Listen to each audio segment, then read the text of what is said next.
Está cansado de perder tempo em um emprego entediante? O livro Trabalhe 4 horas por semana revolucionou o Vale do Silício ao contestar a ideia de que devemos construir uma longa carreira como escravos em troca de alguns anos de aposentadoria na velhice. Tim Ferriss afirma que existe uma maneira de colher os frutos de uma vida de trabalho duro sem precisar esperar até o final dela, as chamadas mini-aposentadorias frequentes. Para ele, alguns tiram proveito das moedas do século XXI, o tempo e a mobilidade, e podem ser considerados os novos ricos, pois apesar de não serem milionários, conseguem usufruir de um padrão de vida altíssimo, sem gastar muito e trabalhando pouco. Mas como eles conseguem tal façanha? O segredo está em seus objetivos, prioridades e filosofia de vida. Os novos ricos conseguem a tão sonhada independência eliminando tarefas desnecessárias, automatizando rotinas manuais e delegando o que não pode ser eliminado nem automatizado.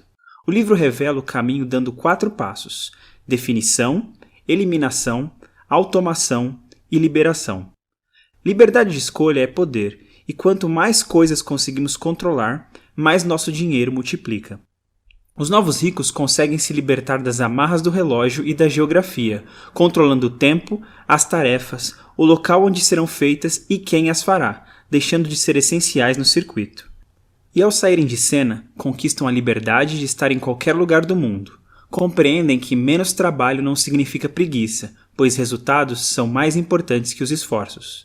Para eles, passar a vida se matando de trabalhar, almejando alguns anos entediantes sem fazer nada, é uma armadilha. Alternar períodos de descanso e trabalho faz muito mais sentido, já que o interesse e a energia são cíclicos. Para eles, a renda relativa é mais importante que a absoluta, pois leva em consideração o tempo, além do dinheiro. Se 2 pessoas ganham $50.000 por ano, mas uma trabalha 40 horas por semana e a outra 10, a que trabalha menos é proporcionalmente muito mais rica que a outra. Após o primeiro passo da definição, é o momento de eliminar. Muitos confundem produtividade com hiperatividade, mas parecer ocupado é o pretexto usado por pessoas que querem adiar decisões desconfortáveis e realmente importantes. O gerenciamento do tempo tradicional prega que precisamos fazer mais a cada dia para sermos produtivos, mas essa lógica destrói nossa capacidade de eliminar tarefas inúteis. O aumento de produtividade dá ao empregado força para barganhar aumentos e até negociar um contrato de trabalho remoto, condição essencial na conquista da liberdade. Esse pensamento privilegia a eficácia, focada sempre num objetivo maior. Existem 2 leis que podem nos auxiliar no processo de eliminação. A primeira delas é a lei de Pareto, que diz que 80% dos resultados são produzidos por 20% dos esforços. Ela nos ajuda a sermos seletivos, identificando as alavancas em diversas áreas. Quando descobrimos nossos melhores clientes, produtos, funcionários, investimentos, anúncios, etc., podemos simplesmente eliminar o que não traz retorno, nos concentrando nos pontos fortes e investindo mais neles, ao invés de tentar corrigir as fraquezas.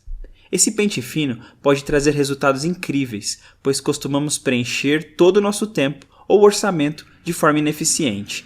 A prova disso é que quando precisamos sair mais cedo, conseguimos fazer todo o trabalho milagrosamente, ou quando o orçamento aperta, damos um jeito. Outra regra fundamental no processo de eliminação é a lei de Parkinson. Quanto mais prazo é dado a uma tarefa, mais ela vai parecer importante e complexa, trazendo angústia ao seu responsável.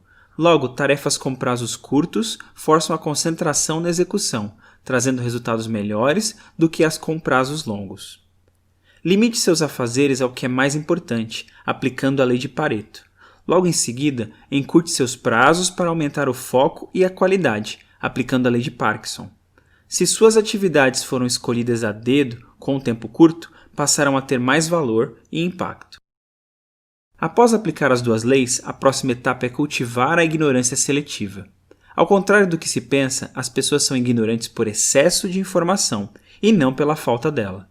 E-mail, Facebook, YouTube, WhatsApp podem representar distrações terríveis, minando a produtividade. Muitos fracassam no trabalho por não saberem falar não. Quem tem personalidade e é assertivo é menos incomodado pelos outros. Só participa de reuniões com pauta definida e hora para acabar. Afinal, quanto menos interrupções, maior a produtividade. A fase de automação começa com a terceirização da vida. Quem quer se libertar precisa preparar alguém para substituí-lo, mesmo que nunca aconteça. Isso produzirá uma série de regras refinadas para eliminar o retrabalho, desafogando a agenda. As tarefas sem importância desaparecem assim que alguém é pago para fazê-las. Mesmo que a qualidade da tarefa não seja superior com um assistente, o tempo liberado para fazer coisas mais importantes compensa eventuais problemas em atividades operacionais. O ideal é dar toda a liberdade e informação necessária para que seus assistentes nunca precisem de você.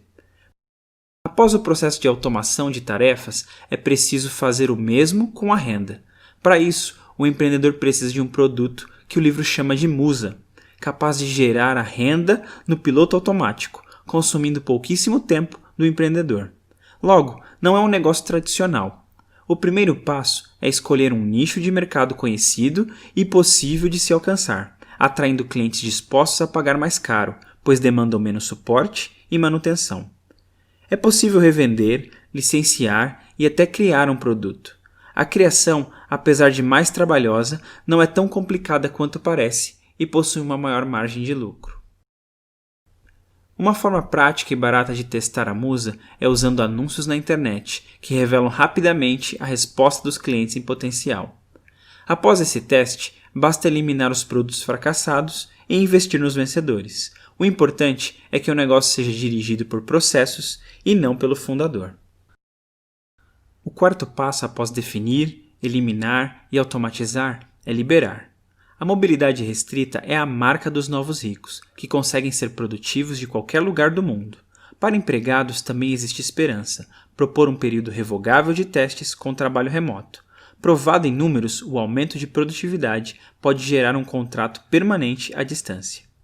Enquanto a maioria dos empreendedores temem a automação por terem medo de perder o controle, os empregados evitam a liberação por temerem assumir o controle. No entanto, alguns empregados percebem durante o processo que seus empregos são irremediáveis. Tentar melhorá-los não faz sentido nenhum, pois não vale a pena investir em coisas que não funcionam. Quem chega nessa fase precisa entender que perder o emprego não é tão catastrófico como parece. Pior que cometer um erro de ambição é cometer um erro de omissão, continuando parado e se perguntando: e se eu tivesse feito alguma coisa? Após percorrer as 4 fases, a pessoa finalmente está livre para curtir suas mini-aposentadorias.